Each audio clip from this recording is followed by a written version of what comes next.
Pledge of Allegiance, followed by the invocation by the chairman.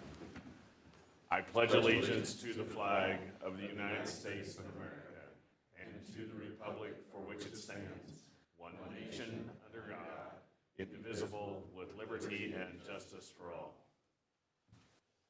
Dear God, we gather here today to do the county's work. Be with us, guide us, direct us, give us wisdom. Let us do the right things for the right reasons. In your name we pray. Amen.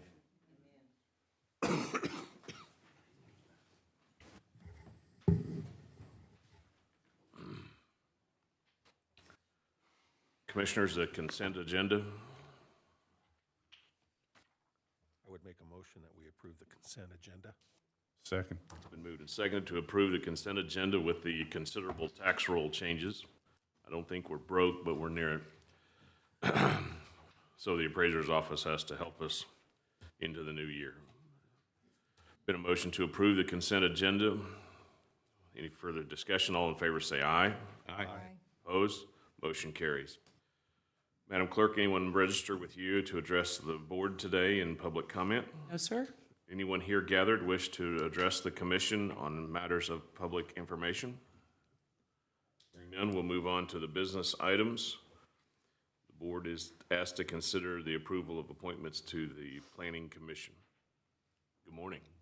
Good morning, Chairman and Commissioners. Dante Thompson, Planner with Neighborhood and Development Services. The Holcomb Garden City Finney County Area Planning Commission is a 9-member board that consists of 4 Garden City members, 3 county members, 1 Holcomb member, and 1 at-large member. Tim Hannigan currently serves as the at-large member, and his term is set to expire on December 31st, 2025. The at-large member can be from any 3 of the jurisdictions. The members listed in the memo can also be considered as the at-large member. The Garden City City Commission chose to reappoint Tim Hannigan at the November 4th, 2025 City Commission meeting.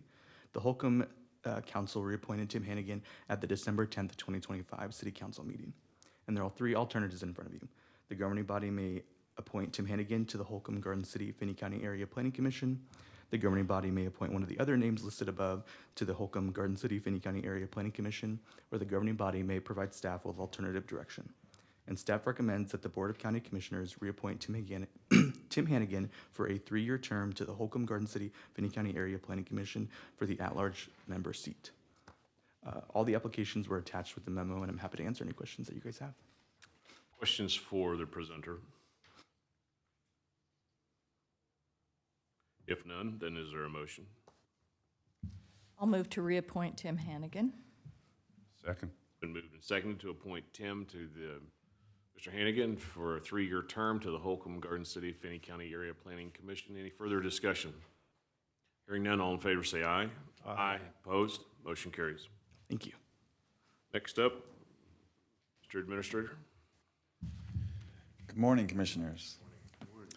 The governing body is asked to consider and approve an extension of the existing law enforcement LEC occupancy agreement to allow the Garden City Police Department to remain in the current LEC until the temporary facility at 1210 Fleming Street is completed. The City of Garden City has entered into a renovation agreement with Dwayne Coster Trust and Kathy Coster Trust to remodel 1210 Fleming Street into a temporary joint law enforcement facility. This facility will house both the Garden City Police Department and the Finney County Sheriff's Office, while the county proceeds with the planned remodel of the existing law enforcement center.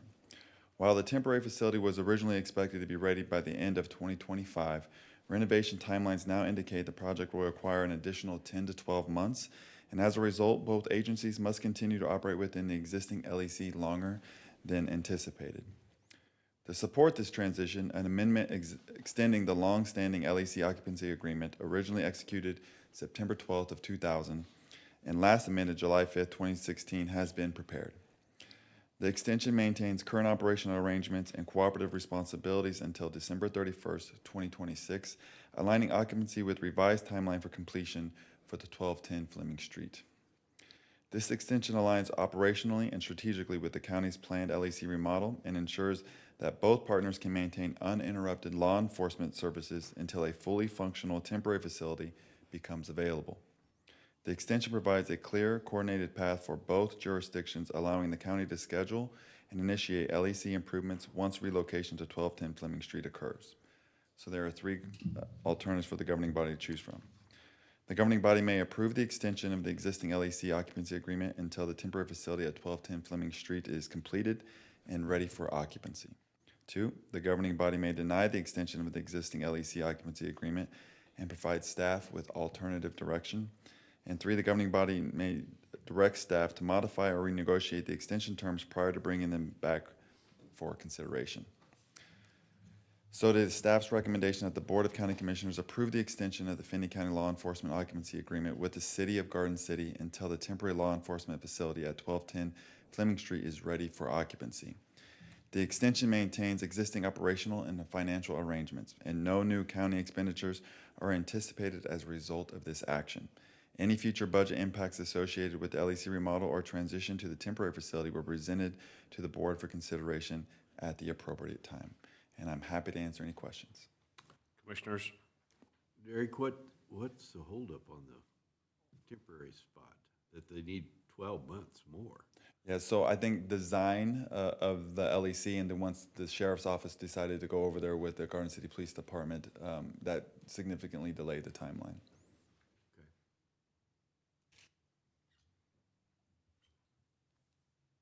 Any other questions? I do, Mr. Chair.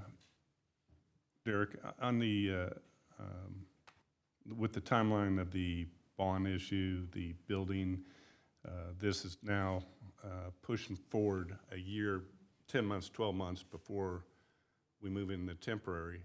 What's the contractual obligation for us at the temporary? Do we know that?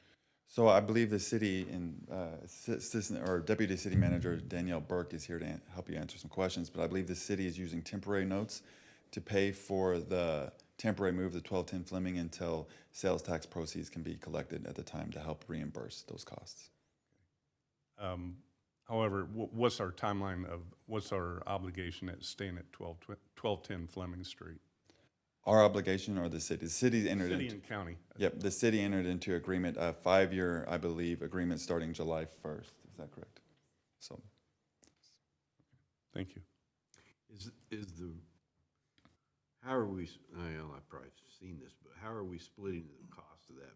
Square footage basis, or how are they doing this? yep, square footage basis, it's about a 50-50 split.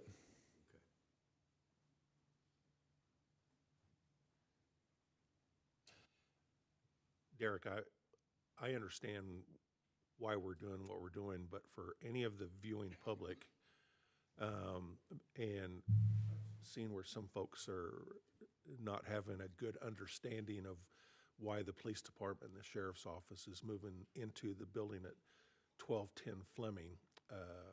But could you explain what the benefit is to us and the expansion of the law enforcement center by moving there, and that it kind of speeds up the timeline to finish that remodel by doing this? Absolutely. So to have construction take place and have parties both present in the LEC would almost be untenable. We really wouldn't be able to house both the sheriff's office or the Garden City Police Department in the LEC as construction is taking place. So by us moving out of the LEC, it allows the construction manager to really get in there and really gut the building and really speed up the timeline process for completion of that project. And us moving together, it just signifies the strength of that partnership between the sheriff's office and the Garden City Police Department, that we continue to work together and that we're moving into a location together to continue the law enforcement services we provide this community. And really for people who are wondering about the financial cost of that, but there's a potential that we could finish the new jail and the remodel project possibly a year earlier. And I think that I even had heard that there could be some potential savings to the overall cost by doing this, by doing both of those projects at once, instead of waiting to remodel the law enforcement center until after the jail was built and moving the prisoners out and everything and doing it at that time. So I think that we can speed up the timeline of the project and potentially save some money. Is that the way Absolutely. you understand it? Absolutely. Well, folks, I think it's clear from the discussions that we had prior to the vote on the sales tax that a clear majority of people want our law enforcement community to work in partnership together. Includes both the sheriff's office and the police department. And this project contemplates moving forward, and one of my critical questions earlier was why not buy the building where we're at? And to do so would have delayed it by more than a year because of our requirements as government going forward. This was the quickest way to move this project along. The voters saw the wisdom in that, and thank you for bringing this to our attention. And unless anybody has any other comments, looking for a motion. Mr. Chair, I would move that we approve the extension of the existing LEC occupancy agreement until the temporary facility at 1210 Fleming Street is completed and ready for occupancy. And for the chair to sign. Second. Been moved and seconded to approve the LEC agreement as presented. Is there any other discussion? All in favor say aye. Aye. Opposed? Motion carries. Thank you. On our docket, we have a public hearing, but it's set at 9 o'clock. We'll come back to it. Madam Clerk, is that satisfactory? Yes, sir. All right. So we'll go with the rezoning request and hear from Ms. Germer, a planning technician. Good morning. Good morning. Move this down a little bit, just a little shorter than Derek. Most people are. Abigail Jarmer, planning technician.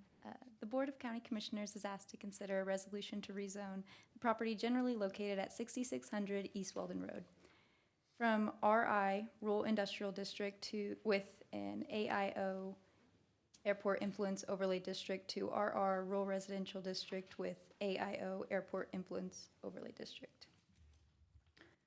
The applicant, Dwayne Palmberg with Palmberg Land Surveying Services, on behalf of the property owners, Deborah Miller and John Palacios, is requesting to rezone 6600 East Weldon Road from RI, Rural Industrial District with an AIO, Airport Influence Overlay District, to RR, Rural Residential District with an AIO, Airport Influence Overlay District.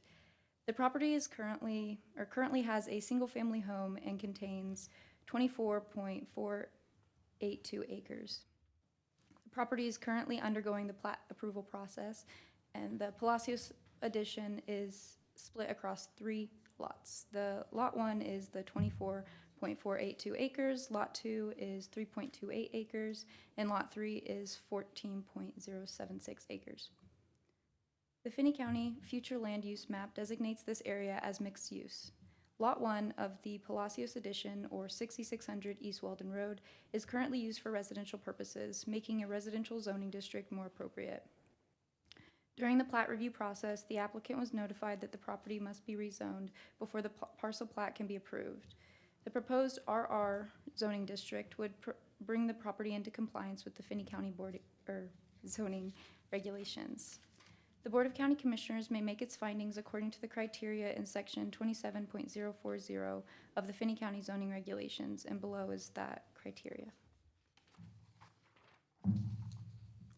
The Planning Commission recommended approval of the rezoning request on November 20th, 2025, and those minutes are attached.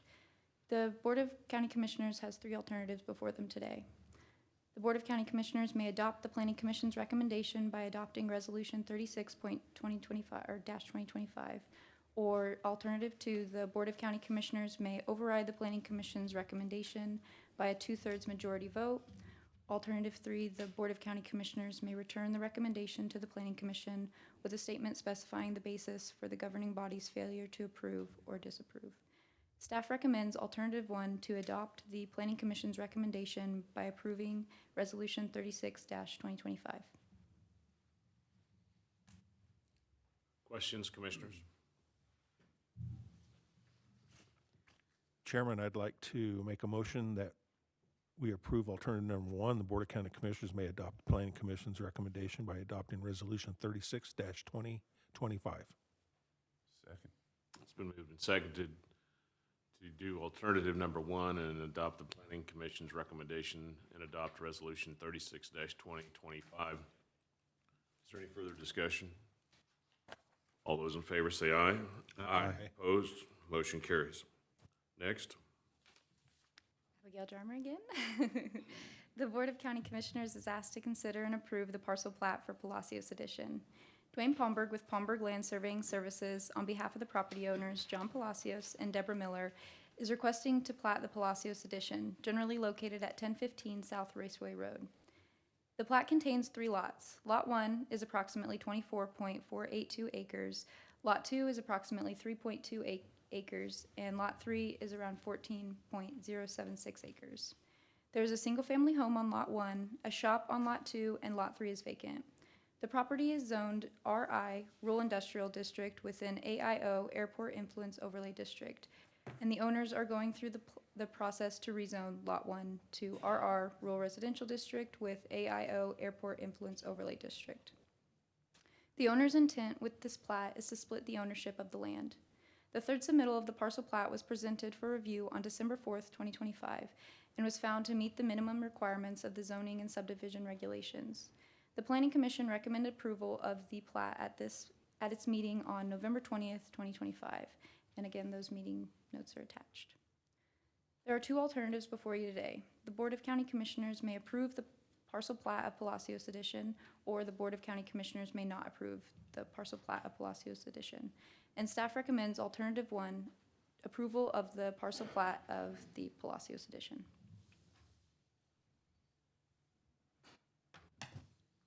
Questions?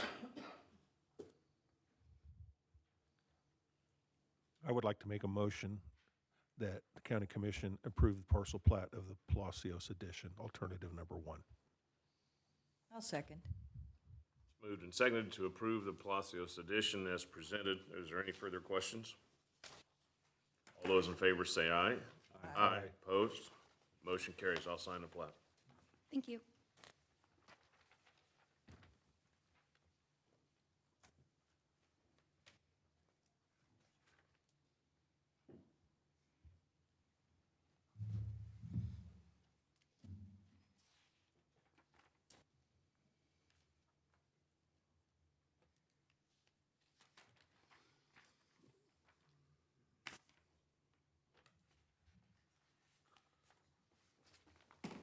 Dory, do you want to leave these over here?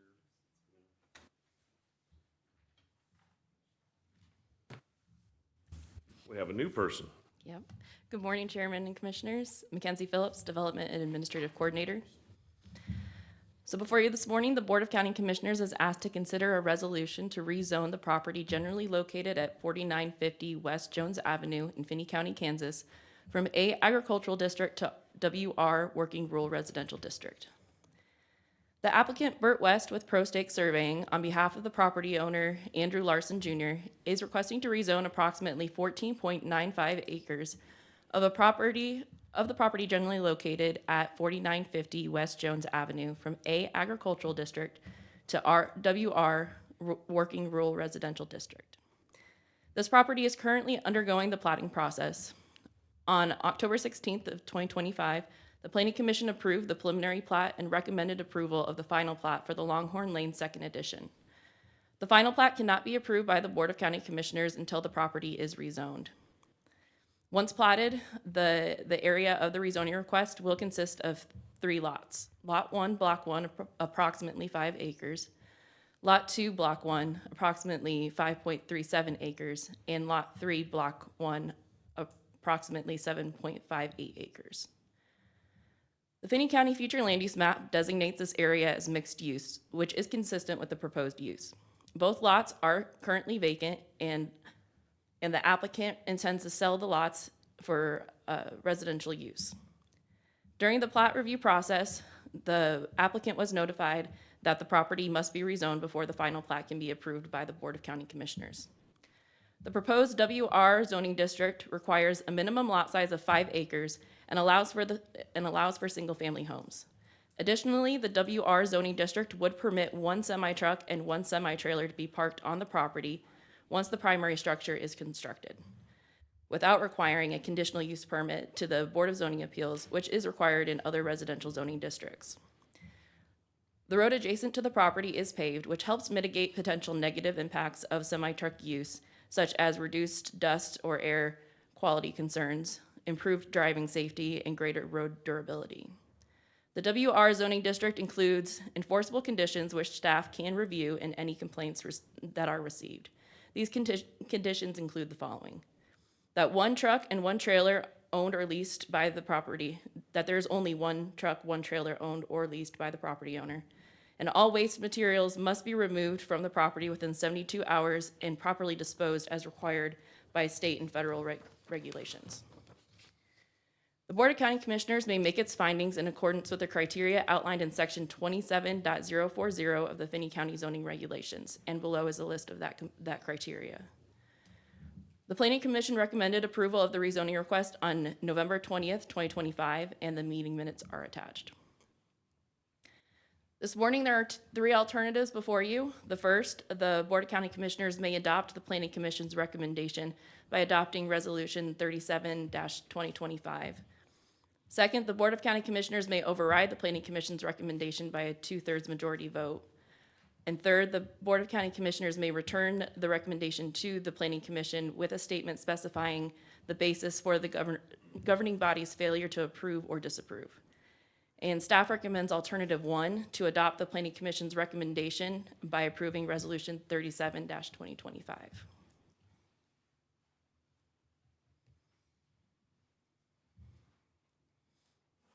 Mr. Chairman, I'll move to approve Resolution 37-2025. Second. Been moved and seconded to approve Resolution 37-2025 as presented. Any further discussion? Question. Yes, sir. Mackenzie, the one lot's got a residence on it already. Is that one not livable, or? That one is livable, so they would be able to have a semi-truck and trailer now with this rezone. But their egress and access is just off of West Jones. Yes. Very often. Yeah. And this is the rezoning resolution only. Right. Very good. Any other questions? Motion before us. All in favor say aye. Aye. Opposed? Motion carries. Next, Mackenzie. Next, the Board of County Commissioners is asked to consider a resolution to rezone the property generally located at 4950 West Jones Avenue in Finney County, Kansas, from A Agricultural District to RR Rural Residential District. The applicant, Burt West with Pro Stake Surveying, on behalf of the property owner, Andrew Larson Jr., is requesting to rezone 2 lots of the property generally located at 4950 West Jones Avenue from A Agricultural District to RR Rural Residential District. The north lot, located off of Jones Avenue, is approximately 2 acres and currently platted as Lot 2, Block 1 of the replat of the Longhorn Lane Addition. The south lot, located off Schmelka Road, is part of the Longhorn Lane Second Edition that is currently undergoing the platting process. On October 16th of 2025, the Planning Commission approved the preliminary plat and recommended approval of the final plat. The final plat cannot be approved by the Board of County Commissioners until the property is rezoned. Once platted, the lot will be approximately 2 acres and referenced as Lot 1, Block 2 of the Longhorn Lane Second Edition. The Finney County Future Land Use Map designates this area as mixed use, which is consistent with the proposed use. Both lots are currently vacant, and the applicant intends to sell the lots for residential use. During the plat review process, the applicant was notified that the property must be rezoned before the final plat can be approved by the Board of County Commissioners. The proposed RR zoning district would allow for single-family homes. The Board of County Commissioners may make its findings in accordance with the criteria outlined in 27.040 of the Finney County zoning regulations, and below is a complete list of that criteria. The Planning Commission recommended approval of the rezoning request on November 20th, 2025, and the meeting minutes are attached. So there are 3 alternatives before you this morning. First, the Board of County Commissioners may adopt the Planning Commission's recommendation by adopting Resolution 38-2025. Second, the Board of County Commissioners may override the Planning Commission's recommendation by a 2/3 majority vote. And third, the Board of County Commissioners may return the recommendation to the Planning Commission with a statement specifying the basis for the governing body's failure to approve or disapprove. And staff recommends alternative 1 to adopt the Planning Commission's recommendation by approving Resolution 38-2025. Questions? So this one does not include the semi-truck parking, Correct. Yeah, the lot sizes don't meet the minimum lot size requirement for the WR Working Rural Residential District, which is why they had to go with RR instead. I'll make a motion to adopt the Planning Commission's recommendation, adopting Resolution 38-2025. Second. Been moved and seconded to approve 38-2025 as presented. Any further discussion? Hearing none, all in favor say aye. Aye. Opposed, motion carries. We have time. Go ahead. Okay. Next, the Board of County Commissioners is asked to consider approval of the final plat of the Longhorn Lane Second Edition. Burt West with Pro Stake Surveying, on behalf of the property owner Andrew Larson Jr., is requesting approval of the final plat for the Longhorn Lane Second Edition, generally located at 4950 West Jones Avenue. The site is currently zoned A Agricultural District, and the property owner is in the process of rezoning the proposed lots to WR Working Rural Residential District and RR Rural Residential District. The final plat contains 2 blocks. Block 1 contains 3 lots. Lot 1 is approximately 5 acres. Lot 2 is approximately 5.37 acres. And Lot 3 is approximately 7.58 acres. Block 2 contains 1 lot, which is approximately 2 acres. There's a house approximately 1,371 square feet and a barn approximately 1,314 square feet on Lot 1, Block 1. The lots will be served by rural water and on-site septic systems. Since Lot 1 of Block 2 is less than 5 acres, it will require an advanced treatment unit or an ATU septic system. The lots are intended for single-family residential development. The third submittal of the final plat was presented for review on December 3rd of 2025 and was found to meet the minimum requirements of the zoning and subdivision regulations. The Planning Commission recommended approval of the final plat on October 16th of 2025, and the meeting minutes are attached.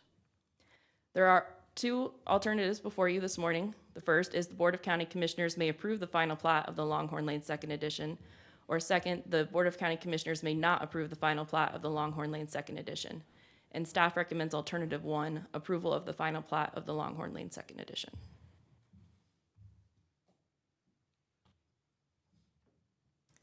Perhaps it was more a question for the planning commission than us, but the easement on the east side of this addition, 10-foot private water easement, and a 10-foot phone easement. Is that for access or for utilities? Are you talking just south of Jones Avenue? That is it would be for the rural water utility, and then the other part just says 10-foot utility easement. So the surveyor is here if you would like him to address that. I would. Okay.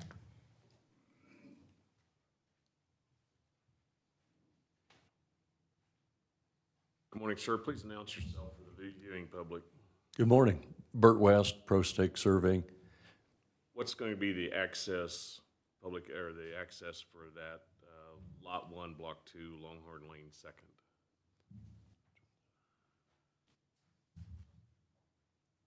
Lot 1, Block 2. Yes. We've got a joint access off of Taylor or Jones. Okay. And is that, I'm not a surveyor, so help me out. Where is that at on this plat? Clear up at the north side, just on the south side of Jones. Between the 2 lots, there's a dashed line there. It gives them access. The county only wanted to have 1 entrance rather than 2 entrances, so we chose to do a joint access. Okay. And then, did you have another question about the utilities? No, the utilities, I was more worried about access. I Okay. want somebody to not have access to the. Right. Okay. Okay. You bet. Any other questions for Bert before he goes? All right, thank you. And the purpose of that joint access easement, we are starting to limit some accesses on some major roads, and Jones is one of them. So when it comes to multiple lots in a row like this, we try to have the joint access easement for those properties to utilize. All right, other questions for Mackenzie?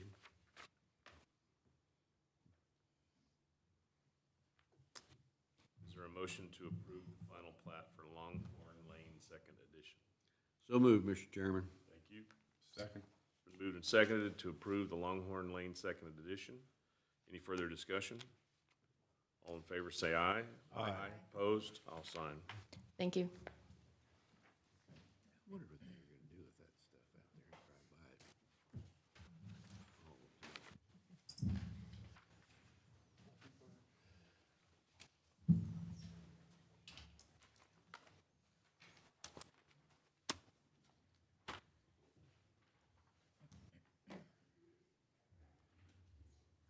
Okay, it's 9 o'clock. We need to have a public hearing at the designated time to amend a budget. East Side Sewer District number 1. So do we need to convene as the sewer board? No. All right, very good. Good morning, sir. Morning. Fire away with item 4C, please. I believe we will need to open up a hearing to conduct if any questions or comments or concerns are from the public. Okay. Motion to conduct a public hearing on the 2025 budget amendment for East Side Sewer District Number 1. So moved. Second. Been moved and seconded to conduct a public hearing on the proposed budget amendment. You may proceed, and we'll then hear from the public. So background, East Side Sewer District Number 1 is an established special district with Finney County that operates under Kansas budget law and requires annual adoption of a budget that reflects sufficient authority for planned expenditures. On April 7th, 2025, the Board of County Commissioners approved a grant agreement with the Kansas Water Office for the Water Technical Assistant Project, providing $165,000 to assist with design work related to the expansion of Sewer District Number 1. During subsequent fiscal review, the Fiscal Committee determined that the district's existing 2025 budget authority was not adequate to cover remaining design and project-related expenditures. Finney County Public Works estimated an additional $105,000 in costs necessary to complete the design phase. Lewis, Hooper, and Dick were then engaged to assist with preparation of the required documents to amend the 2025 budget. The board originally adopted the 2025 Sewer District Number 1 budget on August 19th, 2024. So on November 17th, 2025, the board set the public hearing date for December 15th, 2025 at 9 a.m. Notice of the hearing was published in the Garden City Telegram on December 4th, 2025 in accordance with KSA 79-2929, which requires publication at least 10 days prior to the hearing. The amended budget ensures adequate expenditure authority to continue the project and maintains compliance with state budget law as the project spans multiple fiscal years. There are 3 alternatives for the governing body to choose from. Number 1, the governing body may approve the 2025 amended budget for the East Side Sewer District Number 1 following the required public hearing. 2, the governing body may deny the 2025 amended budget for East Side Sewer District Number 1. And 3, the governing body may give staff further direction regarding modifications to the amended budget or the timing of future actions. It is staff's recommendation, alternative number 1, the governing body may approve the 2025 amended budget for the East Side Sewer District Number 1 with total expenditures of $273,390 following the public hearing. The fiscal impact on this is there's no additional fiscal impact beyond what was addressed in the original approval of the project. Because the project extends across more than one fiscal year, the amendment ensures our compliance with state budget law. The amendment only increases the budget authority needed to complete the already approved project using funds that are already available to the district.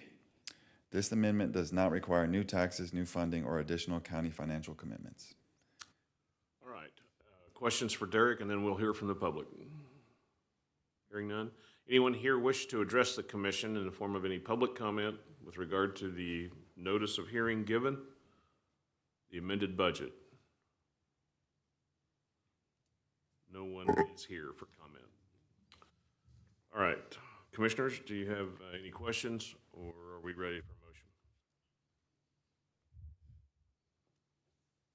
Mr. Chair, I would move that we approve the 2025 amended budget for East Side Sewer District Number 1 following the required public hearing. Is there a second? Second. Moved and seconded to approve the 2025 amended budget as presented in this public hearing for East Side Sewer District Number 1. Any further comments? Hearing none, all in favor say aye. Aye. Opposed? Motion carries. Motion to close the public hearing. So moved. Second. Moved and seconded to close the public hearing. All those in favor say aye. Aye. Opposed? We're back in the regular session. Thank you. All right, thank you.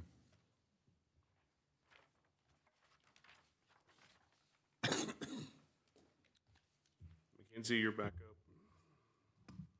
Good morning again. Mackenzie Phillips, Development and Administrative Coordinator. Before you this morning, the Board of County Commissioners is asked to consider and approve the parcel plot for the Turner Burrito Estate.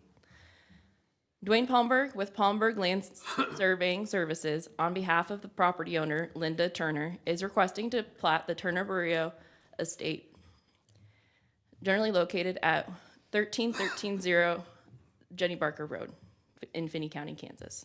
The property is zoned RR Rural Residential District, and the plat contains one lot that is approximately 8.74 acres. There is currently one single-family home and two accessory structures on the property. The owner is requesting to plat the property to set boundaries and complete a remodel of the primary structure. The third submittal of the parcel plat was presented for review on December 4th of 2025 and found to meet the minimum requirements of the zoning and subdivision regulations. The Planning Commission recommended approval of the plat at its meeting on November 20th, 2025, and the meeting minutes are attached. There are two alternatives before you this morning. First, the Board of County Commissioners may approve the parcel plat of the Turner Burrito Estate. Or second, the board may not approve the parcel plat of the Turner Burrito Estate. And staff recommends alternative one, approval of the parcel plat of the Turner Burrito Estate. Questions for Mackenzie? If not, then a motion. I'll move to approve the parcel plat of the Turner Burrito Estate. Second. Been moved and seconded to approve the parcel plat as presented. Is there any further discussion? Hearing none, all in favor say aye. Aye. Opposed? I'll sign. Motion carries.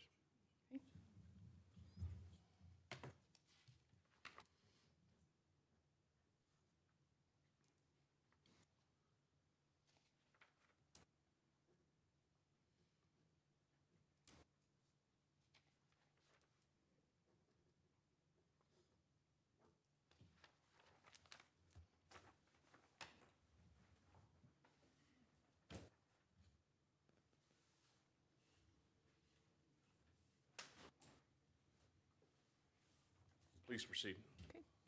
Next, the Board of County Commissioners is asked to consider and approve the parcel plat of the Martins Industrial Edition. Dwayne Palmberg with Palmberg Land Surveying Services, on behalf of the property owner, Michael A. Martin, is requesting to plat the Martins Industrial Edition, generally located at 7375 Turner Avenue in Finney County, Kansas.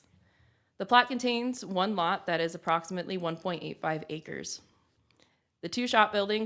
There are two shop buildings on the property, measuring around 1,500 square feet and 4,320 square feet. The property is zoned I-1, I-2 light to medium industrial district. The owner intends to plat the property to construct an additional building on the property.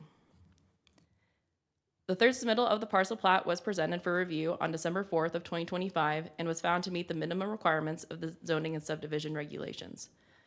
The Planning Commission recommended approval of the plat at its meeting on November 20th, 2025, and the meeting minutes are attached.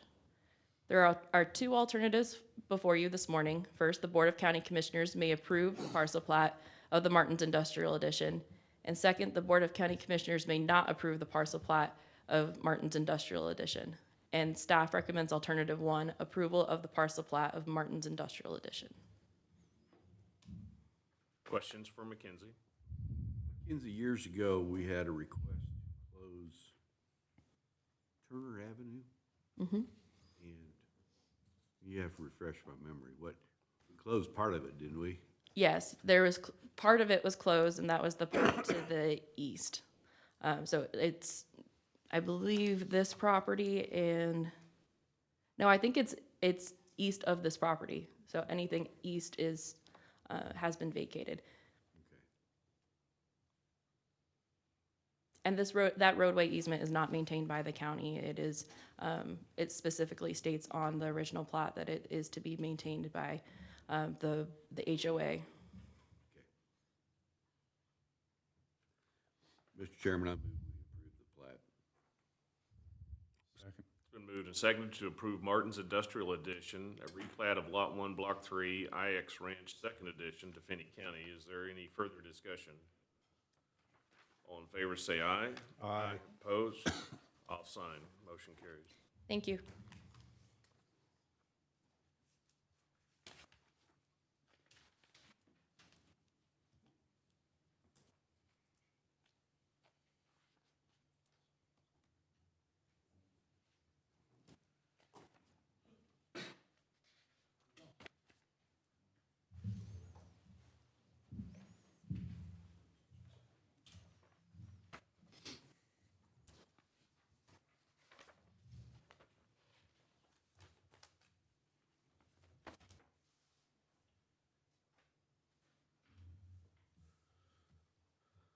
Okay, proceed, please. The governing body is asked to consider and approve a joint resolution adopting the First Amendment to the Immediate Urban Growth Area, or IUGA, of Finney County with an effective date of January 1st, 2026. The Immediate Urban Growth Area was originally established through the interlocal cooperative agreement between Finney County and the City of Garden City, approved November of 2024, which created a coordinated framework for community planning, development review, and the application of consistent standards across areas adjacent to the Garden City corporate limits. Paragraph 8 of the interlocal agreement requires that any amendment to the IUGA boundary be approved jointly by both governing bodies through a joint resolution. Paragraph 9B assigns responsibility to Finney County to prepare such resolutions. On November 17, 2025, the Board of County Commissioners considered and approved an amendment to the immediate urban growth area boundary to include properties generally located northeasterly of the City of Garden City corporate limits along Highway 156 and East Kansas Avenue, and directed county staff and legal counsel to prepare a joint resolution for adoption by both governing bodies effective January 1st of 2026. This amendment responds to recent annexation activity along Highway 156 and East Kansas Avenue corridor and interest in housing and commercial development identified by Finney County Economic Development Corporation and property owners. Including these parcels within the IUGA ensures coordinated planning, application of consistent development standards, and alignment with adopted city subdivision, design, and construction regulations, thereby preventing conflicting development patterns and ensuring orderly long-term growth. In accordance with the Board of County Commission's directions, staff prepared a joint resolution adopting the First Amendment to the immediate urban growth area, as required by the interlocal agreement. The draft resolution establishes the amended boundary, incorporates the updated IUGA map as Exhibit 1, and sets the effective date as January 1st, 2026. Both governing bodies must adopt the resolution for the amendment to take effect. There are three alternatives for the governing body to choose from. The governing body may approve the joint resolution adopting the First Amendment to the immediate urban growth area of Finney County with an effective date of January 1st, 2026. 2, the governing body may deny the joint resolution and maintain the existing immediate urban growth area boundary. And 3, the governing body may give staff further direction regarding revisions to the joint resolution, accompanying documentation, or the proposed amended boundary. It is staff's recommendation, alternative 1, approval of the joint resolution adopting the First Amendment to the IUGA as previously directed by the Board of County Commissioners and required for coordinated adoption by both governing bodies. The fiscal impact on this is there is no direct fiscal impact associated with adoption of the joint resolution.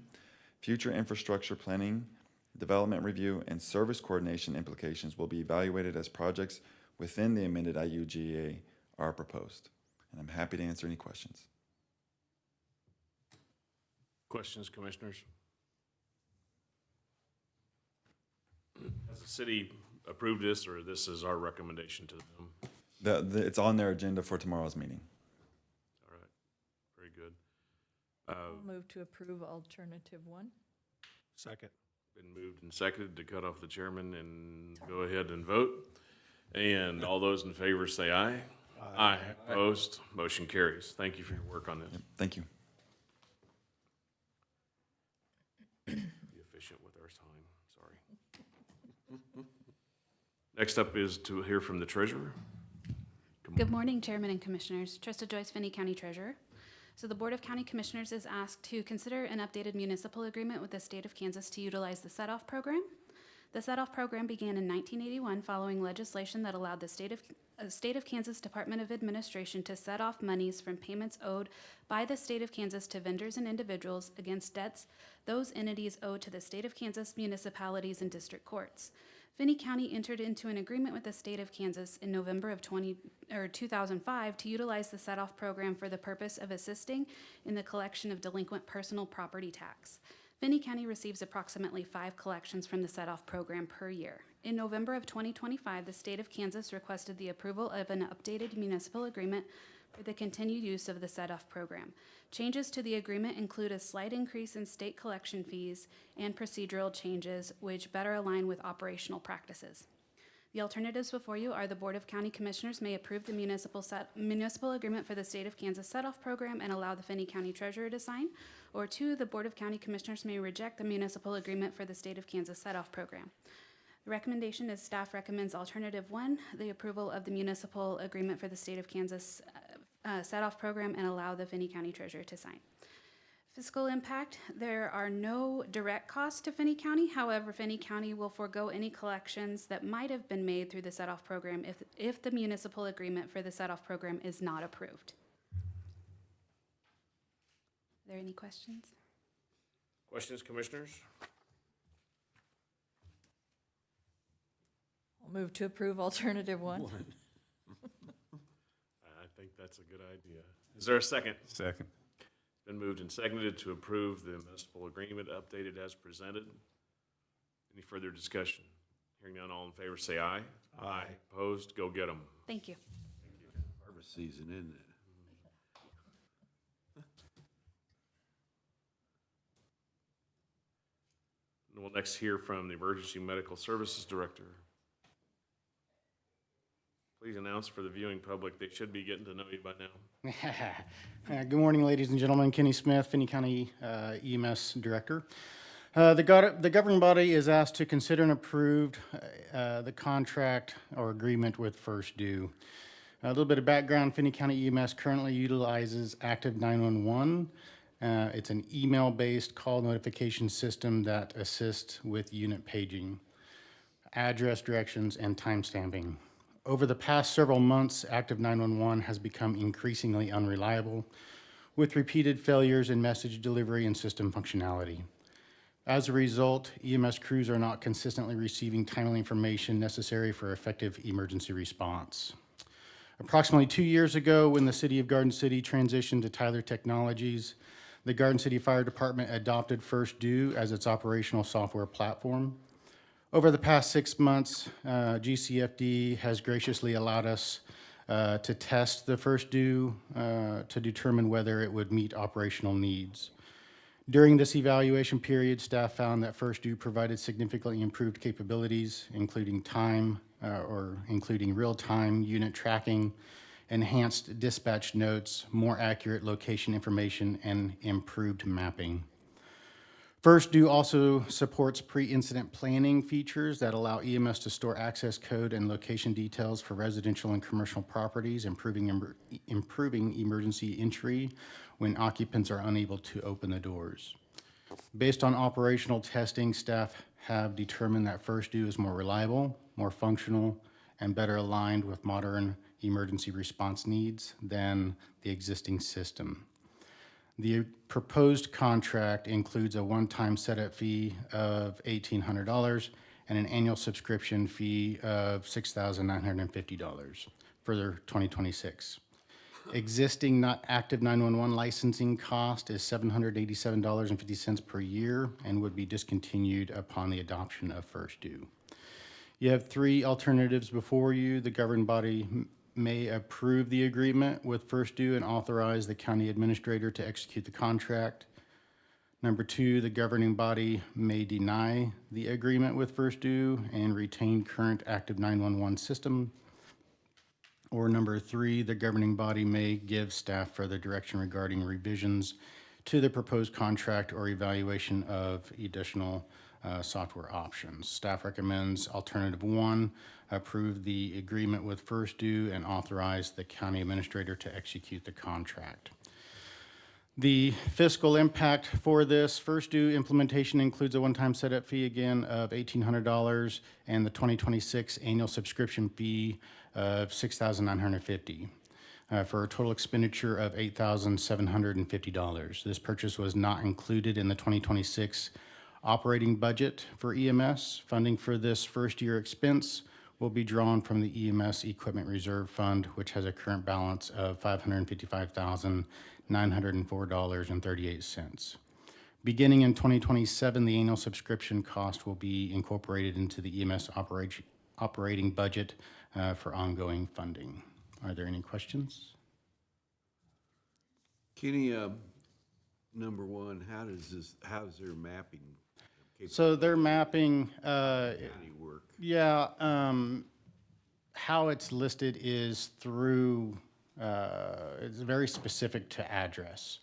So once dispatch gets the address and it pings on their system as far as where the call comes in at and what the caller gives the detail for, then they implement that address into the paging system, which then pages us out. Really what First Due is, it's an app-based, and so is Active 911, it's app-based. And so we still have the radios, right, for our Motorola radios that we will get paged across. But what this allows is not only verification of maybe where this incident is or the address is through the app and through mapping, but it also allows for off-duty personnel to see what calls are coming in, how busy the service is, or what the severity of the call is, to where they would be potentially come in and assist with calls. But it's very, very precise as far as. The question, the reason I'm asking this question, because years ago we had an incident down at our office, and it's not on a county road, and the ambulance drove to the end of West Taylor Jones Road and stopped. They wouldn't go south because it didn't show up on there. We could see them down there, but they. Just for my purview, so the Active 911 app, as far as the mapping part of it, it's very convoluted in the matter of if the dispatchers don't put the right address in or the app doesn't read it right somehow, it would send us completely north when the call was south of town type of thing. So it wasn't very trustworthy as far as that app goes. And that's maybe what I could see happen there. Because, you know, we've got roads that are closed in the county that are still on the maps. They show up on Google Maps. So I just wondered, I thought this would be interesting to see how they handle that. I know that when the city implemented this, they used current GIS maps, and the continuation of the new roads, or whether they're implemented or whether they've taken out, GIS is was very involved in this process. Also, the public that uses 911 won't notice any change, basically. No. This is a very much internal aspect to increase our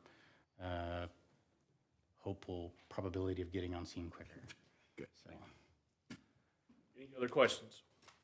Would this, if adopted, would this take effect January 1? I believe that's what the language in the contract states. I know that there's going to be a little bit of legwork, and I don't know what that legwork will consist of or what the time commitment on that side will be, but that is what the language on that contract states. Okay, but we could continue with the old system until. Yes. Yeah. The old system is current, so the bad thing about Active 911 is because of Tyler Technologies and because it's such a pain, we haven't received Active 911 alerts probably in months. Wow. So we are getting, through the city, we're using the First Due, and so we'll still get those, yes. But I foresee it be very seamless transition. Council, have you reviewed the contract? Is it approved? Yes. Any other questions for Kenny Smith, our Emergency Medical Services Director? Not motion. Mr. Chair, I would move that we approve the agreement with First Due and authorize the county administrator to execute the contract. Second. Been moved and seconded to approve the agreement with First Due as presented, authorize the administrator to sign. Is there any further discussion? If not, all in favor say aye. Aye. Opposed? Motion carries. Thank you. Appreciate you. Thank you.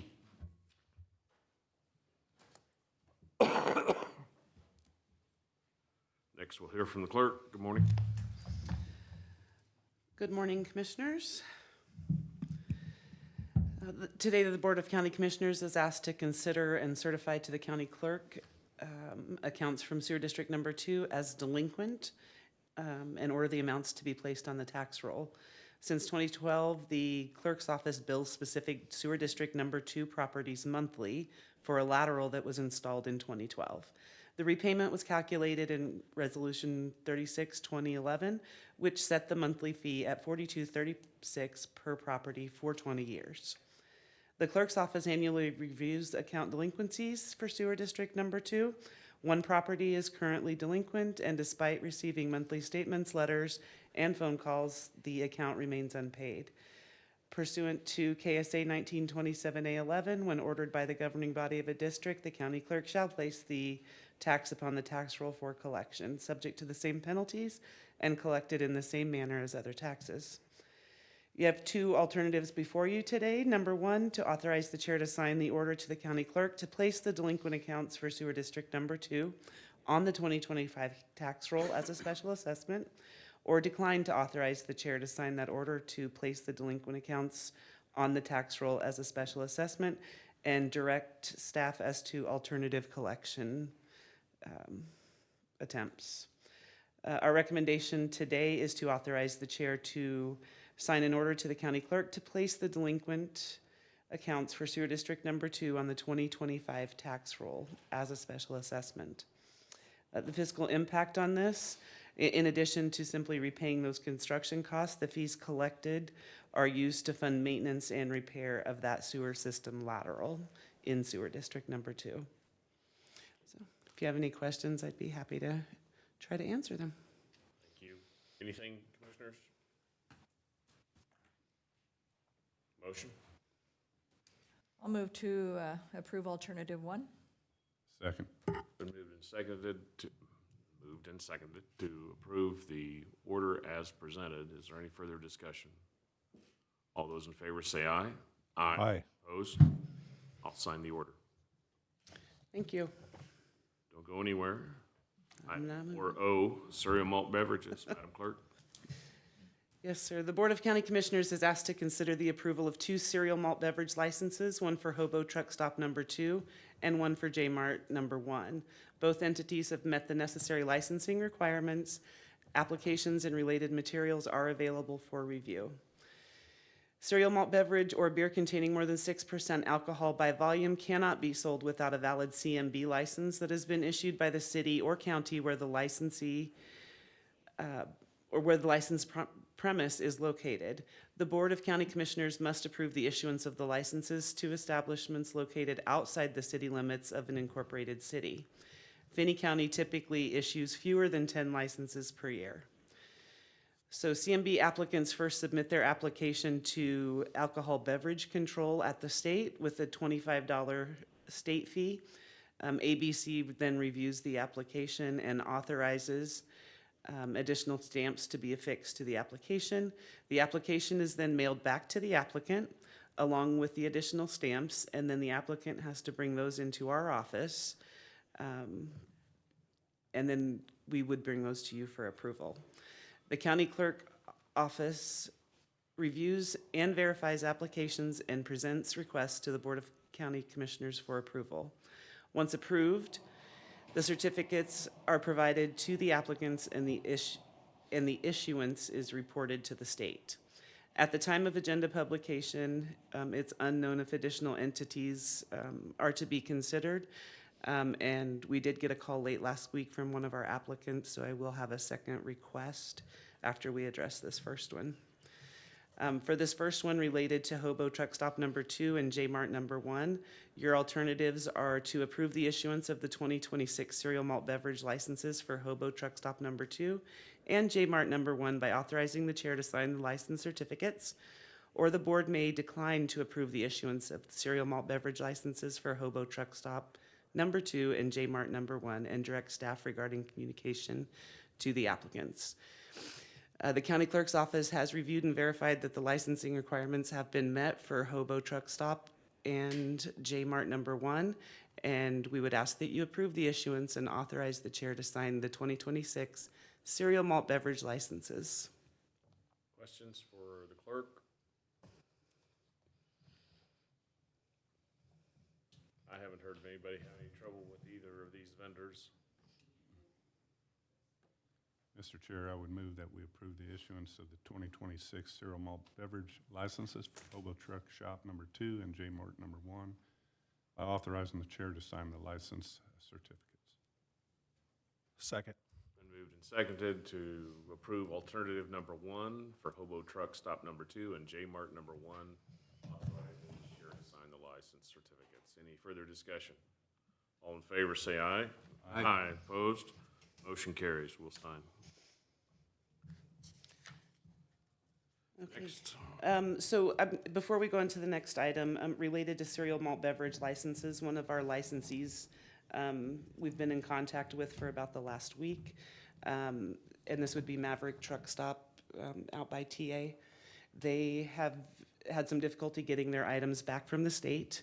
The state has confirmed to us that the items are on the way. We just didn't have them in time for this meeting. So they wanted us to ask if the board would be willing to approve that contingent on receipt of the additional items. The reason for that is because their current license expires on 12/31, and so they would be without the ability to sell until the next commission meeting, which would be January 5th. So I did tell them that I would present that to you all and let you determine whether or not you would like to do that. In my opinion, we should approve the cereal malt license conditioned on the clerk's approval and recommendation to the chair to sign. I'll make that motion. Second. Seconded to approve the cereal malt beverage license for Maverick located outside the city limits here in Garden City, conditioned upon county clerk's review and approval and the chair to sign. Is there any further discussion? All in favor say aye. Aye. Opposed? Motion carries. I'll sign when the clerk approves, if she approves. All right, I thank you guys for considering that. So we'll move on to the next item. For this, the board is asked to consider the request to register the domain finneycountykansas.gov. In order to authorize the chair to sign the authorization letter requesting responsibility for the domain name finneycountyks.gov. With the enactment of the .gov Act in 2020, the .gov top-level domain has transitioned to management by the Cybersecurity and Infrastructure Security Agency. The .gov top-level domain is available at no charge to qualifying organizations. The purpose of the .gov internet domain is to legitimize and enhance public trust in government entities and their online services, to facilitate trusted electronic communication and connections from government entities. 3, to provide simple and secure registration of .gov domains. 4, to improve the security of the services hosted within these .gov internet domains and the .gov namespace in general. And number 5, to enable the discoverability of government services to the public and to domain registrants. And that was an excerpt from the .gov Act of 2020. .gov domains are only available to verified U.S. government-based organizations, making it easy to identify governments on the internet.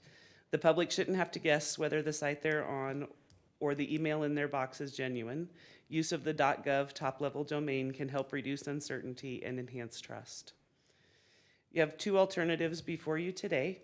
Number 1, to authorize the chair to sign the letter requesting responsibility for the domain name finneycountyks.gov, or to decline to authorize the chair to sign the authorization letter requesting responsibility for the domain name finneycountyks.gov. Staff recommends Alternative 1, authorize the chair to sign the letter requesting responsibility for the domain name finneycountyks.gov. The Finney County Election Office works frequently to implement recommended CISA and strongly recommendations and strongly recommends this authorization. I have also visited with Derek and with the new IT director, who are both approving of this request. Upon approval, staff will submit the domain request, and once the domain is granted, we'll proceed with preparations to launch finneycountykansas.gov, and that would primarily be, like with myself, communications and IT. Questions, commissioners? Mr. Chair, I'm very familiar with .gov in my previous job. After the PD, I was very engaged with this and working with other governmental agencies in moving over to .gov, and it is a very secure. And my understanding is our email address will go to the .gov. It would eventually. The timing of that would be up to information technology. However, the current email will still stay effective so that we still. I would assume that they would retain those aliases. Mr. Chair, I would move that we authorize the chair to sign a letter requesting responsibility for the domain name finneycountyks.gov. Second. Been moved and seconded to approve alternative number 1, authorize the chair to sign the letter requesting responsibility for the domain name. Is there any further discussion? All in favor, say aye. Aye. Aye. Opposed? Motion carries. I'll sign. Thank you. Last on our business agenda today is to hear from the county attorney regarding proposals for improvements and transportation requests. Good morning. Good morning, Mr. Chairman, County Commissioners. I come before you, the County Attorney's Office essentially is asking for 2 things. One is improvements to our building, and the other is a vehicle. I'm going to start with the improvements to the building. The County Attorney's building was constructed in the year 2000, and really no significant upgrades or improvements have been made. We still have the same carpet, we still have the same cubicles, and some of the cubicles are broken. They're not enclosed. We would like staff to be able to enclose our cubicle. It increases productivity. Some of them are broken, being held up by file cabinets. And in the 25 years since the building was constructed, our staffing needs have, of course, changed. Our population has changed. And so these building updates are reasonable and necessary for our operation. They will allow us to present a cleaner, fresher appearance, both to people that come into our building and also to recruit staff and attorney talent. These updates to the building, the cubicles and the carpeting, are part of the renovation that were approved in 2024. These would come out of currently budgeted funds, so we would not come back to you, and would allow us to essentially phase in so the fiscal impact is lower. We essentially have two bids on the carpet, both from local. One is from J&M and one is from L&L Flooring. The J&M's bid is approximately $12,000 lower, and we only received one bid for the cubicles. On this particular, the renovations to the building, the alternatives are you can accept the bids from J&M and John Marshall for the cubicles and carpeting. You can accept the bid from L&L Flooring and the bid for the cubicles, or you can reject any of the bids. So does the commission have any questions? No, I don't. Go ahead. I do, Mr. Chair. Nick, good morning. On the bids from J&M and L&L, were those bids ever evaluated by Nolan, who oversees our building facilities? And two, do we know what the warranty is on the carpet from J&M versus L&L? I do not know if they were evaluated by Nolan. The carpeting is the same exact carpeting, comes with the same exact warranty on the two.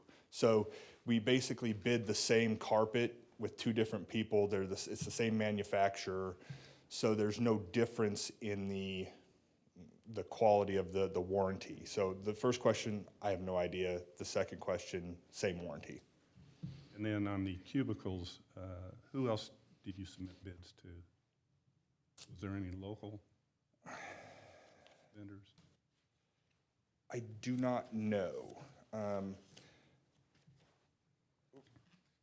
I believe it was sent out to multiple people and we only got one bid back.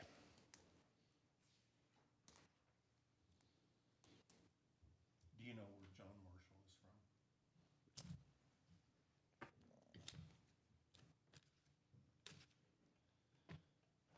I think it's Wichita. That is correct. Well, I'm looking at the paperwork It submitted. is.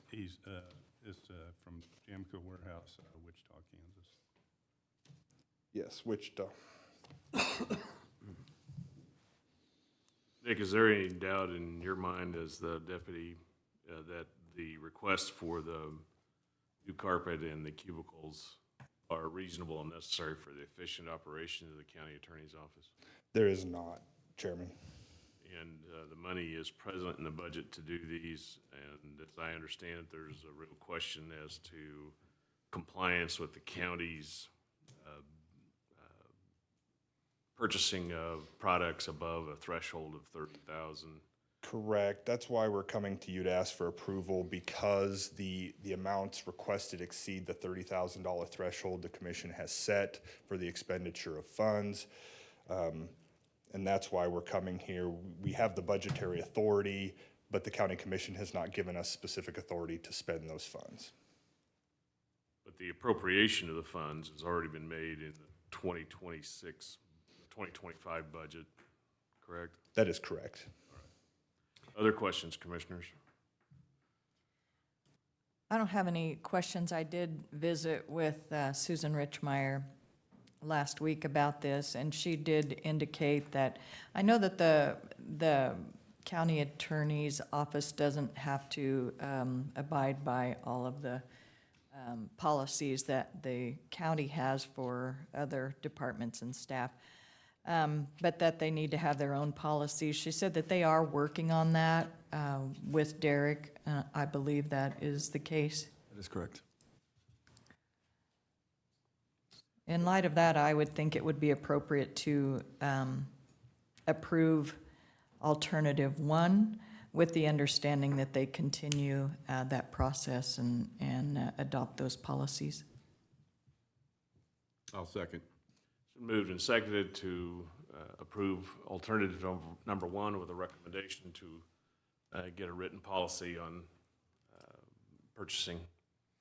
Is there any further discussion? The only thing I wish is we have someone identified, Nolan, to look at building needs, and he can help out on some of these bid processes and that. So I just would like to see Nolan involved in some of these in the future. I'm sure the county attorney can watch this and get that information noted. Anything else, Commissioner Baskin? No. All right. All those in favor say aye. Aye. Opposed? Motion carries. The carpet bid and the cubicle bid are approved.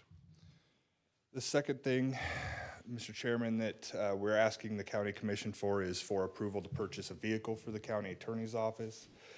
The county attorney's office currently shares a 2017 Chevy Suburban with the sheriff's office. And prior to 2017, the county attorney's office had its own vehicle. As of right now, I think both agencies are trying to do more with that vehicle than we were intending to do when that vehicle was purchased. I believe the sheriff's office is using it to transport people on contract with the government. I think the sheriff could answer that. But and we're using it more for recruiting trips, and so it's not always available for both agencies. And as a general rule, because of what the sheriff's office does with that vehicle, it's easier for us if we pay mileage to somebody to use their personal vehicle, because the sheriff's office really can't use a personal vehicle for what they do with the vehicle. So we're asking for permission to purchase a new vehicle. I don't know, we received a bid from an out-of-town dealer and also an in-town dealer. None of the other dealers in town submitted bids. The bid from out of town is $67,734, and the bid from the in-town dealer is $71,243. Those are one's for a Ford Expedition, one is for a Chevy Tahoe. They are both similarly equipped. And this would allow us to continue our efforts to recruit and retain talent. Additionally, as Commissioner Gurman noted, we are working on policies to reduce the amount of personal mileage that we spend. We don't travel a lot personally. Most of our attorneys travel twice a year, but for recruiting trips, we want to reduce that and make sure we have a vehicle available. Additionally, that vehicle would be used to transport witnesses or victims to court. For liability and safety reasons, that cannot be done in a personal vehicle. We don't want our victim witness coordinator using our personal vehicle to transport witnesses or victims. And so you essentially have three options. You can approve the bid from, let me get it here, Bill Knight Ford in Stillwater, Oklahoma, for the purchase of a 2025 Expedition for $67,734. You can approve the bid for a 2026 Chevy Tahoe from Lewis Chevy here in Garden City for $71,243.95, or you can reject the bids. The county attorney's office is recommending that we purchase the low bid. Whether or not we go above that and you want to spend more on a local, that is something for the county commission to take into account. That is not something that, as the county attorney's office, we think we should be advocating spending more money, but that is something I know the county commission has done in the past, is to keep the money local. Or you can reject both bids. Does the commission have any questions? I do. Go. I have the experience with your original 2017 Suburban because I'm the one that bought it. With the intent, it was just going to be used for your office and the sheriff's office for transport to training and for your purposes. It sounds like the sheriff's office has modified the use of what they're using that vehicle for, which is probably why it's not as available for you as what it was intended to be. And we were able to get it, and the reason it's a shared use vehicle is we were able to buy it with a federal program that's only available to law enforcement, and we were able to get it at a reduced price that the county attorney's office did not have that program available to them, so we bought it for you basically with the shared intent. One of my thoughts, though, about the need for such a large vehicle for you guys is not too long ago, I owned a Chevy Tahoe, and it was a large vehicle. However, I decided to downsize to a Chevy Traverse without losing very much size whatsoever. It's almost, it still carries the same number of passengers as the Tahoe.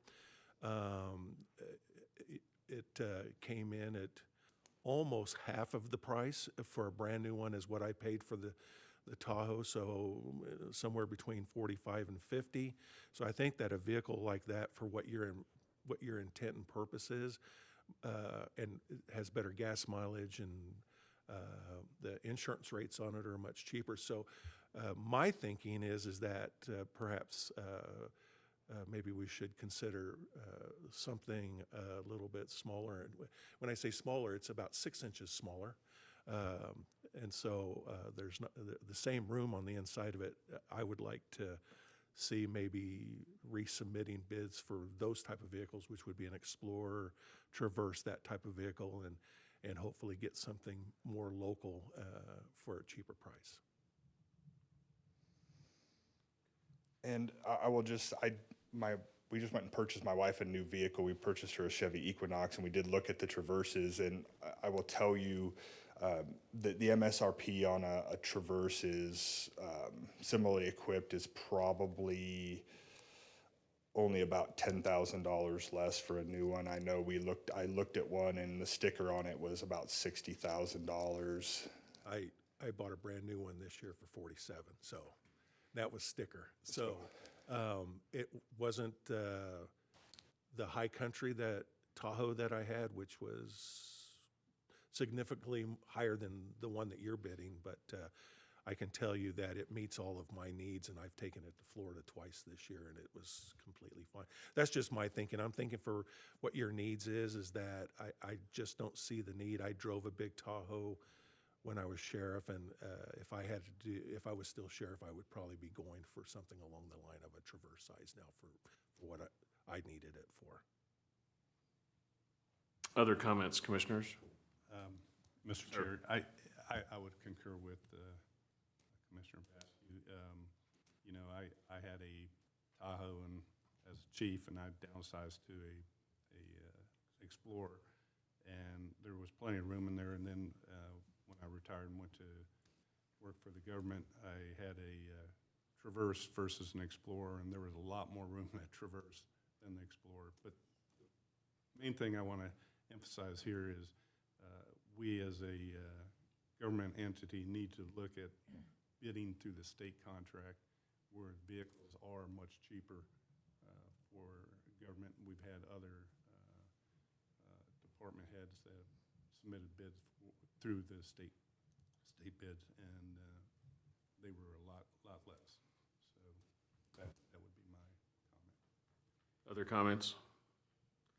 I think those things make sense. Comment that I have, if we were to go with what's currently before us, seems to me that there's not that much difference in price between the 2025 from Stillwater, Oklahoma, and the 2026 locally. I'd rather use local and a year newer if we were to go with this. Senior? Question, can they use the state contracts for bidding vehicles, the county attorney? Because I know we do through the road department. Can they? I believe so. Maybe you should pursue that direction, Nick, and then see what you come up with. I don't know, do you haul the witness and family with you sometimes, or you bring in, or, you know, that sounds like more than one or two people. Yeah, so when, it can depend. It could be one witness, but like if you have a child victim in a case, you're not just hauling the one child, you're going to be hauling that child, siblings, the parents, because you can't just take a child. So it's having the seating is important. Well, being an expedition buyer and driver, well, my wife is, but they do have a lot of room. And it gets good mileage. It gets 20-some miles a gallon.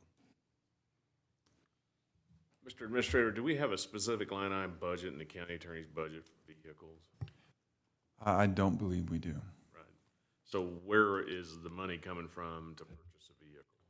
So it is from currently appropriated funds because we have not been fully staffed, so we have additional funds available that we anticipated but have not been spent. So this does not, we're not asking for additional money, it's already what the commission has already appropriated. Correct. The nature of it is different from personnel to a vehicle. Your current vehicle has 110,000 miles on it. Something around that is what's. So, something along there. All right. Well, I'm convinced that we need a vehicle. However, we have quite a different purchasing policy on vehicles, and I would like to see the opportunity to do something locally. And I would also like to see the budget policy parameters and purchase acquisition policy be followed. I know the administrator has a question on those, and Susan's gonna work to get that office procedure in compliance. And unless I hear an objection from the commission, I'm gonna table this and give chance to see whether we can purchase this through the policy of the county. And along with that, I wouldn't mind seeing bids for the size of vehicle that me and Commissioner Utes talked about. My vehicle carries the same number of passengers as my Tahoe did. The Tahoe just had a little bit more room in the back for luggage. That's where the difference in size comes from, but as far as carrying passengers comfortably, they're both equal in my mind from driving both, but could be a significant cost savings. All right, with that, we're gonna table that until we have a different proposal on a vehicle and go from there. We got what we needed to get done for today on those remodel and the carpet. Thank you, Mr. Chairman. Okay, we're gonna take a break today. We'll convene at 10:05. At that time, we'll hear from Economic Development and the rest of the staff reports. We'll be in recess.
And first up, we'll hear from Economic Development.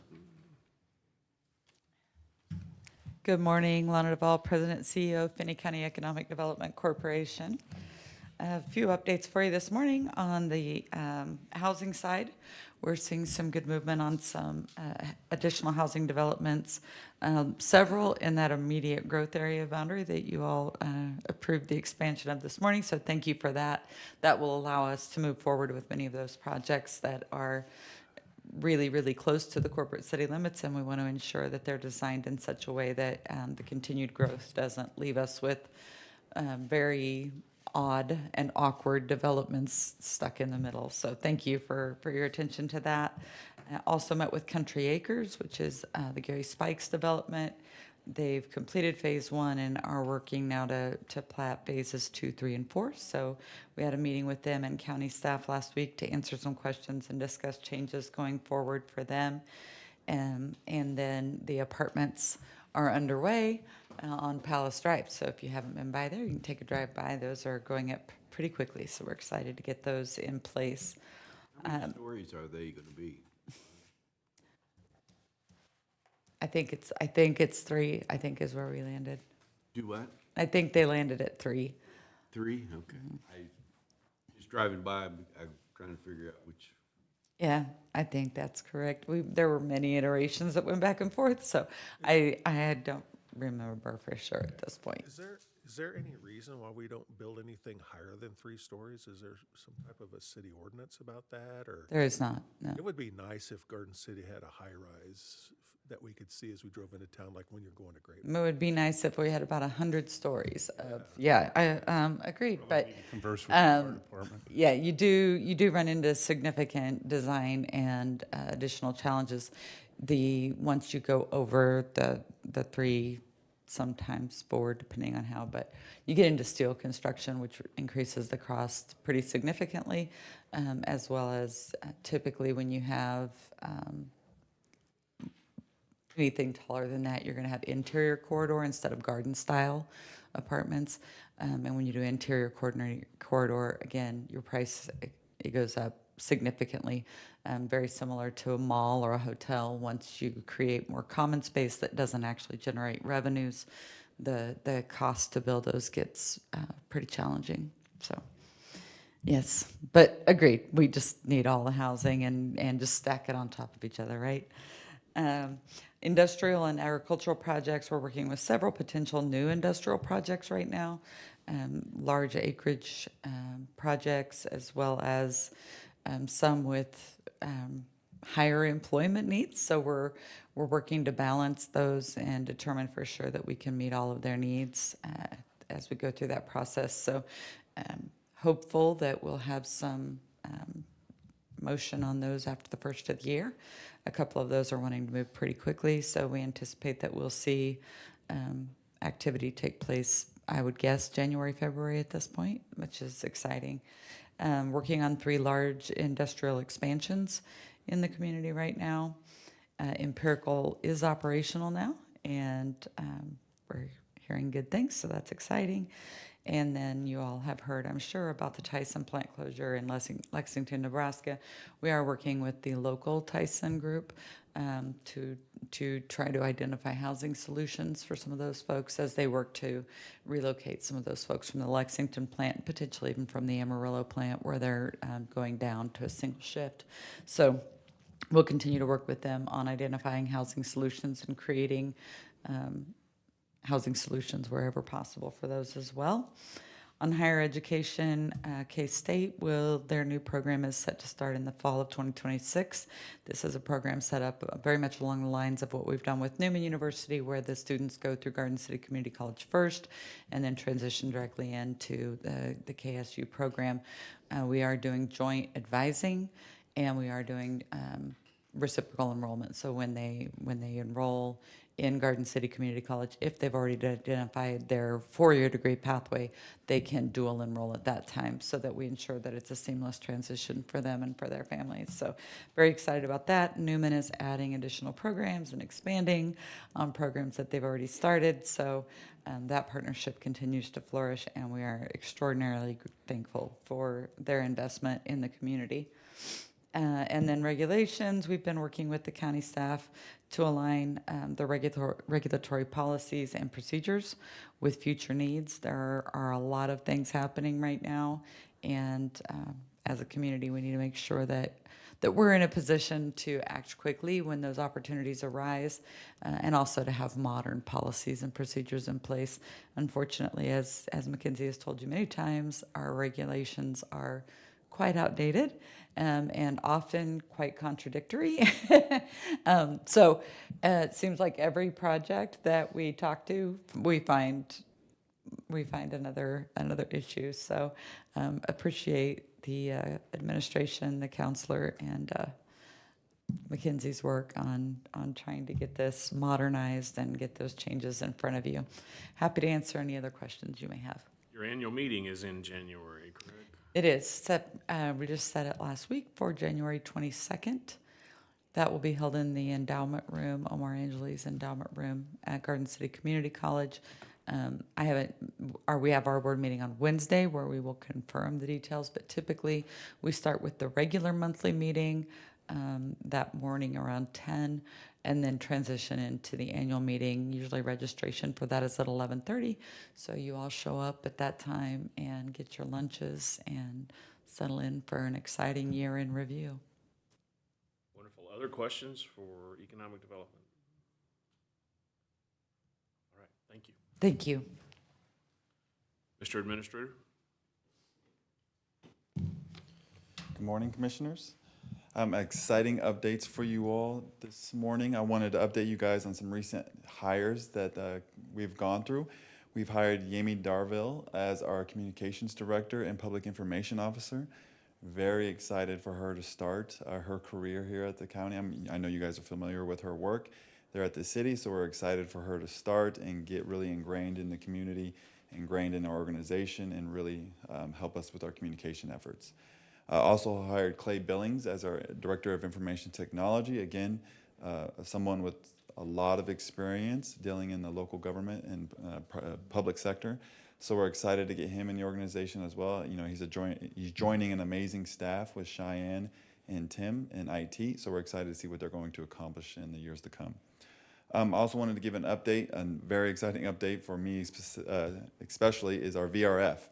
Heating and air should be working at each location by the end of the week. As you guys can tell, we're not shivering in our chambers today, so I'm very excited about that. Training and programming will continue until the end of the year with CNC Group, as well as Tetro and Central Air. So we're excited about those updates. And then finally, I wanted to give an update on the RFQ process for the jail construction. We're doing RFQs, releasing them hopefully this week. I wanted to ask the governing body if they would appoint someone from the governing body to serve on the selection committee for the RFQ and then later on the RFP. So I don't know if the chair would like to nominate somebody, but I'll leave it up to you. And that's all I have for updates. Okay. Thank you. Well, there's two things that we kind of need to discuss. You can go ahead and have a chair, sir.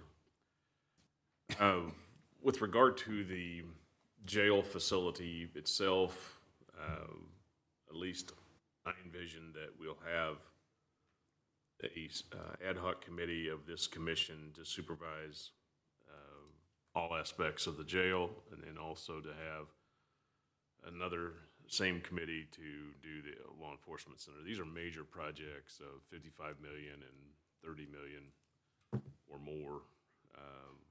That's kind of where I'm at. And we have two people that are commissioners who have served in law enforcement and been vitally involved for the benefit of our community. I'm asking whether they would like to consider chairing a jail committee and an LEC committee. So, Sheriff? Yes and yes. And Commissioner Utes? Yes and yes. And I hope, if I'm reading the tea leaves correctly, Sheriff, you'd like to be involved and chair the jail committee? Correct. And Commissioner Utes, the LEC? Yes, sir. That'll be the appointment. You'll appoint members of the community and staff and set your own agenda and time frame to do so. Congratulations, man. I'm also going to appoint each of you as vice chair to each other's committee. So in the absence of one, we can continue with the ad hoc committee supervising the construction of those two. So you have some work to do. Derek and I will be meeting with today to try to hammer out the CMR qualifications and move this thing forward. All right. Those will be standing committees of the commission for the construction of those two major projects. Each of you will select community members to that committee. I hope that each of you will enjoy your time and know that you are volunteering to dedicate a substantial period of time to this. All you have to do is ask Senior as to the time that it takes to build a $13 million building, which we're closing in on. I want to thank you both for your service. Yeah, lots of good options. That's what I like. The monthly report from the county clerk. Does anybody have any additions to that? All right. Meetings and calendar are noted. Any changes to those, Madam Clerk? We're closing in on the time that we were going to have an executive session with council and also Wichita Council. That's at 10:30, is it not? Correct. So we have time now to do the commission reports, and we'll go right to left, Senior. I have nothing to report. Madam Vice Chair? I just have a couple of things. I was able to sit in on a meeting with Mackenzie, Derek, and Lana with Economic Development regarding updating the zoning regs and policies. These guys are working really hard for us.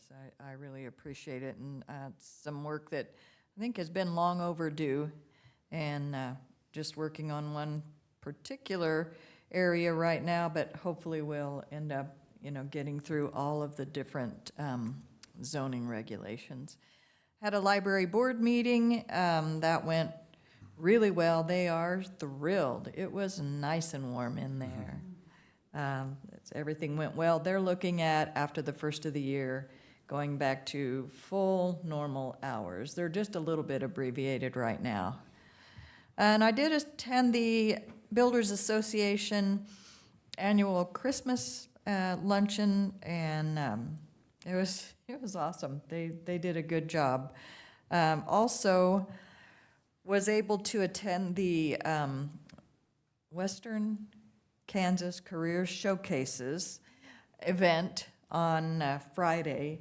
I think you may know that Gurman Homes was a stop on that, and I think they had about 50 high school students per group, and they had 3 groups come through.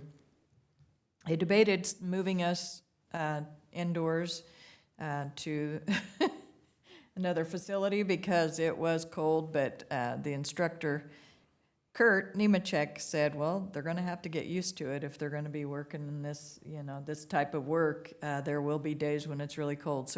So we did brave the cold. It was excellent. Those students they were polite, they were eager to learn, they had good questions. Dave, got to exercise some of his teaching degree, which he loved. And then we had lunch with the entire group at the refinery, which was, of course, it's a beautiful place. And that is such an amazing event. I am so glad that the county participates in funding that organization. And that's all I have. Commissioner Baskey. Okay, I attended the building meeting for Commissioner Jones at the Health Department EMS building.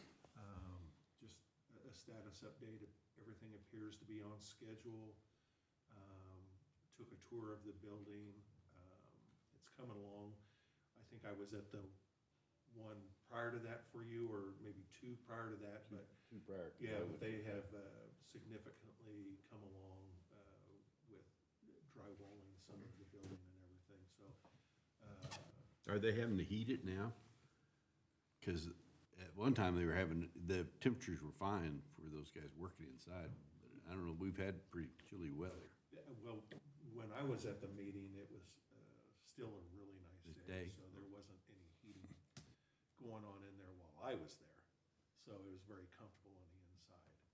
So, but they're still very confident in their timeline and everything, so. Let's see, I went to the KAC conference in Wichita last week. It's the first time I've been to a KAC event, even though I was a department head for 25 years. But I learned a lot from that side of the table with that. I will tell you, as your voting delegate, it was unanimously passed to go with their legislative agenda for after the first of the year. They made the comment that that's the first time that it went so fast. Nobody had any issues with the agenda, so they're moving forward with that. When I went to the KCCA meeting at the end, Kansas County Commissioners Association, Lon Pishney, who's our representative, kind of advised the group that for the first time this year, they're putting together a caucus of legislators and senators, well, I guess, House and Senate committee members who previously were city or county commissioners. I think they said there's 30 of them. So they're hoping to, with that group of folks together, that they might be able to express the concerns and issues that cities and counties have, especially, I think, more out west, in western Kansas, which they made the comment that western Kansas is west of Manhattan. Yeah. I mean, it's not even Salina or Wichita or Hutch anymore. It's Manhattan and everything out this way. So, so I had a good time with that. I do have a schedule that I'll ask the clerk to maybe make a copy for you folks of the upcoming events in 2026 involving well, this is for the KCCA, so we'll get that. And there was another item of important information that I gave her to make copies of for you, of a presentation given by a former Ford County Commissioner, but I believe she's in Potawatomi County now, but something that they've worked with K-State to put together about how your tax dollars, revenues from like the casino and other things are spent, or how they are shuffled or not shuffled down to the counties, and some ideas and thoughts that they had about maybe improving that to kind of help us with property tax relief and those kind of things. So anyway, that's all I have to report. Do you think it would be a good idea to put on our website here in Finney County the Kansas Association of Counties legislative agenda, since it was unanimously passed? Wouldn't hurt. Yeah. I would think so. And Mr. Administrator, would you see that our public information officer makes those changes to the website and get that legislative policy on our website? Yep, we can do that. And any other of agenda items of the KCCA, do they need to be published anywhere? Commissioner Maskew? I don't think so. All right. Commissioner Utes? I attended with the chair at the Historical Society Chili Feed. Not only was it good food, but a good presentation by the Historical Society. I also attended the local emergency planning commission, the LEPC. They reformed the committee with new chair being the police chief and the vice chair being the fire department chief. And they're doing a lot of great work at moving forward with many new updates on the emergency operation plans. Also had a presentation by GIS, which was very remarkable, what they can do, what they have done. They even talked about doing flyovers to identify locations that were private property during the riverbed cleanup so that we didn't go into property that we shouldn't be in. So they also showed us their mapping software on where warming shelters are, tornado shelters are, and even fire hydrants that are serviced. Interesting is some future mapping with, don't ask me what ARGIS is, ARGIS, but it's a mapping of critical incident structures for next year. It'll help show internal structures of buildings to assist first responders, locations of hazardous materials. They discuss future training needs that they're going to be doing in 2026. Also, we discussed FEMA online training. Kevin and I, Commissioner Baskin and I both went through this in our law enforcement. But I think it's critical for some of our department heads to attend some of this or go through this. When we have a critical incident, if we need our road and bridge, GIS, whoever that attends, they understand, even commission, ICS 100, 200, and 700, basically intro into instant command system, basic instant command system for initial response, and intro to the National Incident Management System. Sheriff and I have both been, or Commissioner Baskin and I have been both through this. It's boring, but it gives you a good understanding when there is a critical incident, especially for the chair, when they have to sign proclamations for emergency disaster. Last week, I also attended Sandra's retirement reception from the appraisal's office. Congratulations to her, 38 years. But she had to remind me how old I was. She said, Mike, you know, the first time I met you was in 1984 or 1985 when she worked at the Quick Mark, and she was a victim of a robbery. And I was one of the officers responding. You know, it's amazing how you do connect. But congrats on Sandra, and congrats to the appraiser's office and the county for giving her a great send-off. Okay, my report is the update on the Western Kansas showcases. As alluded to by the Vice Chair, this showcase was fantastic. I spoke to the students at the gathering for lunch and also had the opportunity to meet Mike Gibson. He's the Executive Vice President of the Associated General Contractors, AGC, here in Kansas, and he did a dynamic presentation on workforce development, and he and Joe Coles are going to work together to dovetail their efforts to make sure that at the state level their workforce development is following what we provide, because quite frankly, workplace development is coming from some state tax dollars, and it's really a nice program at the state level, but our local program is doing more for us in Western Kansas. I have invited Mike and Joe to coordinate in March or early April to come and give us a presentation for our consideration of continued funding to the Western Kansas Career Showcase program.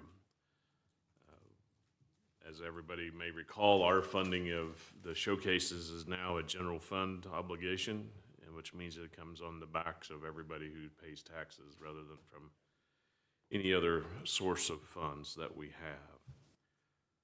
The other update that I have with regard to Compass Behavioral Health is that an incredible budget is proposed for tonight's board meeting. Folks, Compass Area Mental Health has gone from 200 employees to 305 in the last 2 years. To say that you cannot recruit and obtain and retain quality, high efficient, highly educated people to Western Kansas is wrong. You can, but it takes leadership. And both the board and executive staff of Compass have made it happen. And you'll see that their designation as a CCHBC, community health designation, gives them 24-hour a day, 7 days a week, ability to help people in mental health crisis. This is a big deal for Finney County and a big deal for Western Kansas and the 22 area counties that are supported. And Area Mental Health, Compass, you know, I'm going to get the chastisement again from Lisa Southern, who's the executive director, that it's Compass Behavioral Health and not Area Mental Health. But for the people that have been around here long enough to know, that's how it started out, and its tax funding is to that entity, although they have chartered a great ability to help people throughout western Kansas, and they're the only shop in town that has a youth facility for youth in crisis. It's such a blessing to our community, and our future is our youth, and those who have mental health experiences need to have the best care, not adequate, the best care possible. Very proud to serve on that organization, and I'm glad the taxpayers authorize us to support Compass Behavioral Health. That's my report, and we have a need for an executive session that it was scheduled 4 minutes ago, and I got windy. Thank you, everybody, for your reports. Madam Counselor, is there a need for an executive session? How long and persons to participate? There is a need for an executive session. The reason for that is attorney-client privilege. We will need the board, myself, the administrator, Mackenzie Phillips, and Lana Duvall, and then we will have Trish Foth and Molly Morgan, both from Folston, Siefkin, and Wichita. And they'll be joining us, those two will be joining us via Teams. How long? We need an hour. 1 hour is requested. Can we do 45 minutes and extend? If that's what you would like to do, that's what we can do.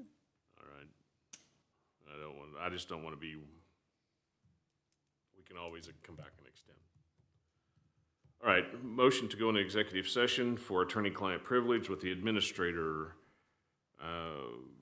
Counselor Mackenzie, Lana, Trish, and another lawyer, Molly? Molly, Trish and Molly, via Zoom for a period of 45 minutes. So moved. Second. Any discussion? All in favor say aye. Aye. Opposed? We're in executive session.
Second. Moved and seconded, go back in regular session. All those in favor say aye. Aye. Opposed? We're back in regular session. I'll confirm that no action was taken. Madam Counselor, Need to take action? We do need to take some action. You will need to amend your agenda to include that we're looking at updating our county regulations and adding a new Article 36, as well as doing some cleanup throughout the rest of them in order to make them more clear while we're adding in that Article 36. What we're actually doing is recommending that we're sending this over to the Planning Commission for their review and their recommendation as to the updates. There are a total of 10 pages that will be sent over to the Planning Commission today to include that Article 36 as well as the other redlined throughout the different portions of the code. Madam Counselor, what I was confirming to the public is that no actual action was taken in executive session. That's correct. No action was taken in executive session. We'll need to take some action now, as stated. Is there a motion to send the proposed new zoning regulations as amended, new Article 36 and amendment of the existing code to the Planning Commission? Stated by both participants, I so move. All right, is there a second? Second. It's been moved and seconded, along with the county councilor's observations, that we send the recommendations to the planning commissions for amendment to the zoning regulations, providing for a new Article 36 and amendment to the existing zoning regulations as proposed and set forth in a 10-page document that we have reviewed. Is there any further discussion? All those in favor say aye. Aye. Opposed, motion carries. The viewing public should know that the proposed amendments to the zoning regulations will come before the Planning Commission as published on their schedule. Should it receive favorable vote from the Planning Commission, will be returning back to us for final action. All right. Now, is there a need for an additional executive session? There is. And what's its purpose and how long? It will be for attorney-client matters as well. We'll need the board, myself, and the administrator in there. I don't believe this one should take more than 10 minutes. 10 minutes it is then. Is there a motion to go into executive session for attorney-client privilege with the counselor, administrator, and the board? So moved. Second. Moved and seconded for the executive session. Any discussion? All those in favor say aye. Aye. Opposed? Motion carries. We'll be in executive session for 10 minutes. We'll be right back.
A motion to go back into regular session. So, second? Moved and seconded for regular session. All in favor say aye. Aye. Aye. Opposed? Motion carries. I'll confirm that no action was taken during the special session, executive session. Is there anything else on our agenda? I don't believe so. Is there any other business before the commission? Senior, your motion to adjourn? Second. Been moved and seconded to adjourn without other discussion. All in favor say aye. Aye. Aye. We are adjourned. Thank you.